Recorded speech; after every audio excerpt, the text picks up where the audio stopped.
Disons que le bouddhisme est une... on devrait parler des bouddhismes, c'est-à-dire on devrait mettre au pluriel les traditions bouddhistes, parce qu'il y en a énormément. Donc ça varie d'un pays à l'autre, ça varie d'une époque à l'autre. Le bouddhisme a évolué en fonction de l'histoire, en fonction des sociétés dans lesquelles il s'est implanté, etc.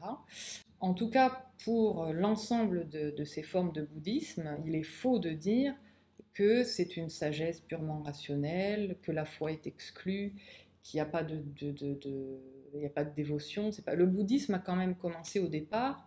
Ce qui comptait pour les premiers bouddhistes, c'était la vénération des reliques du Bouddha. Donc on mettait ça dans des stupas, ce sont des reliquaires. L'idée, c'était d'implanter la présence du Bouddha dans le paysage et que les personnes puissent se relier à ces reliques, vénérer ces reliques et à partir de là obtenir des mérites, ce qu'ils appellent des mérites. Donc c'est des espèces de points positifs pour le karma. Donc il y a tout de suite eu une dimension rituelle et dévotionnelle dans le bouddhisme.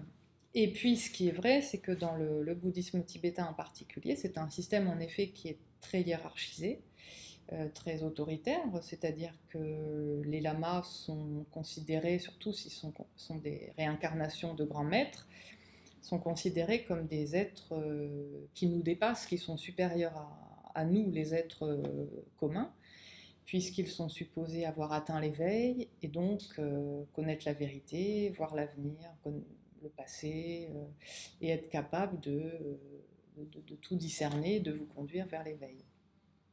Et en effet, on doit dans le bouddhisme tibétain une dévotion absolue et une confiance absolue au lama.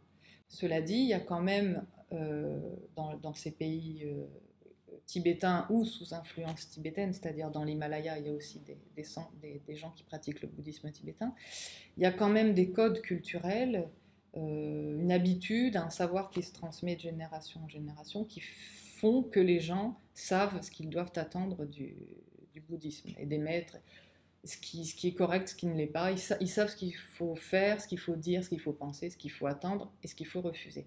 Or, dans le bouddhisme tibétain tel qu'il est implanté ici en Occident, les gens n'ont pas les codes culturels, puisque précisément ils ne sont pas tibétains, ils n'ont pas été élevés dans cette culture, et donc c'est très difficile pour eux de faire la part des choses entre ce qui relève de la tradition tibétaine authentique et ce qui relève des affabulations ou des mystifications de certains lamas qui profitent de la crédulité et de l'ignorance des Occidentaux.